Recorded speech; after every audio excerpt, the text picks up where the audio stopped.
Assalamualaikum warahmatullahi wabarakatuh. Perkenalkan, nama saya Muhammad Irfan Effendi, mahasiswa Pascasarjana Program Studi Magister Administrasi Rumah Sakit Universitas Respati Indonesia. Pada kesempatan kali ini, saya akan sharing mengenai topik yang menarik untuk Anda, yaitu mengenai dampak negatif stres terhadap kesehatan Anda. Sebelumnya, saya akan bertanya beberapa pertanyaan. Yang pertama, apakah Anda sering merasa mudah marah terhadap hal kecil di lingkungan sekitar Anda? Atau apakah Anda merasa perasaan Anda tiba-tiba berubah dengan cepat? Atau Anda merasa sulit untuk tidur? Atau Anda merasa lebih waspada terhadap lingkungan sekitar Anda dan Anda lebih memilih untuk mengisolasi diri atau menghindari dari lingkungan sekitar Anda? Apabila Anda merasa beberapa pertanyaan tadi Anda rasakan, mungkin Anda sedang mengalami yang namanya stres. Stres merupakan reaksi fisik dan mental yang alami. Dalam artian, reaksi yang dialami oleh seseorang dalam menghadapi stresor, baik dari dalam maupun dari luar individu itu sendiri. Namun, terlalu banyak stres juga dapat mengganggu kesehatan seseorang. Stres dibagi menjadi dua bagian. Yang pertama ada stres ringan. Stres ringan yaitu stres yang dirasakan oleh seseorang namun tanpa merusak aspek fisiologi seseorang. Stres ringan ini biasanya dirasakan oleh kita seperti kita dalam keadaan lupa, kita mengantuk, kita dalam keadaan kemacetan atau ketika kita dikritik oleh seseorang. Nah, respon dari stres ringan ini akan memunculkan tubuh yang lebih waspada terhadap lingkungan di sekitar. Yang kedua yaitu ada stres berat atau stres kronis. Stres kronis ini yaitu stres yang dirasakan dalam beberapa minggu sampai bertahun-tahun. Nah, respon dari stres berat ini akan menimbulkan seperti gangguan pencernaan, kemudian meningkatkan detak jantung, kemudian pernapasan menjadi cepat, tremor, perasaan menjadi cemas, dan lebih sering yaitu kehilangan konsentrasi. Stres ini tak hanya membuat perasaan Anda menjadi tidak menyenangkan, tapi juga dapat berimplikasi pada kondisi kesehatan seseorang. Ada beberapa penyakit yang dapat dipengaruhi oleh stres. Dampak pertama yang dirasakan dikarenakan oleh stres yaitu dapat menimbulkan hipertensi atau darah tinggi. Darah tinggi yaitu dimana ketika kondisi seseorang, ketika kondisi tekanan darah sistoliknya itu lebih dari sama dengan 140 mm air raksa dan tekanan diastoliknya lebih dari sama dengan 90 mm air raksa. Hipertensi merupakan masalah kesehatan global yang dialami yang dapat menyebabkan kematian dini di seluruh dunia. Hipertensi juga disebut dengan penyakit silent killer karena beberapa orang dengan penyakit hipertensi tidak menyadari bahwa dirinya dalam keadaan atau mengalami penyakit hipertensi. Karena tidak sedikit orang yang mengalami hipertensi itu tidak menimbulkan gejala atau tanda-tanda.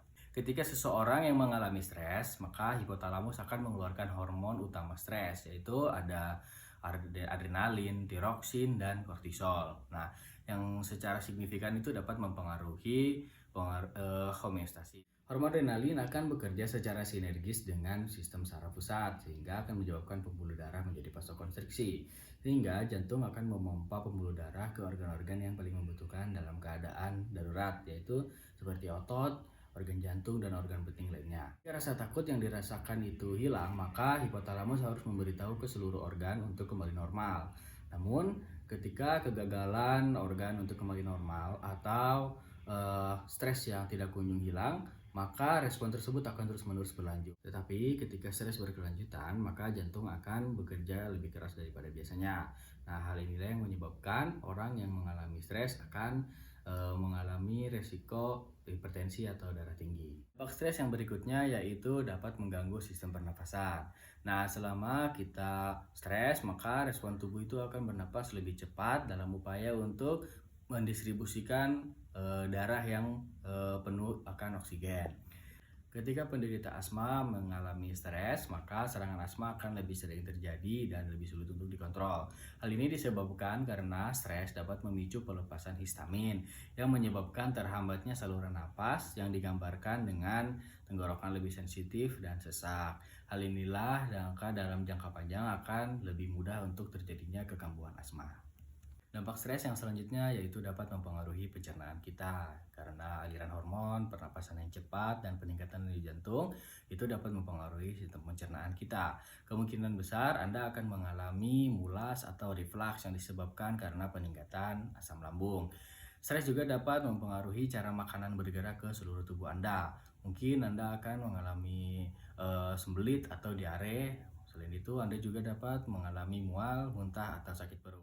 Dan dampak yang terakhir itu dapat mengalami peningkatan gula dalam darah Anda. Ketika stres, organ liver atau hati kita akan menghasilkan gula darah atau glukosa. Nah, yang biasanya digunakan untuk meningkatkan energi di dalam tubuh kita.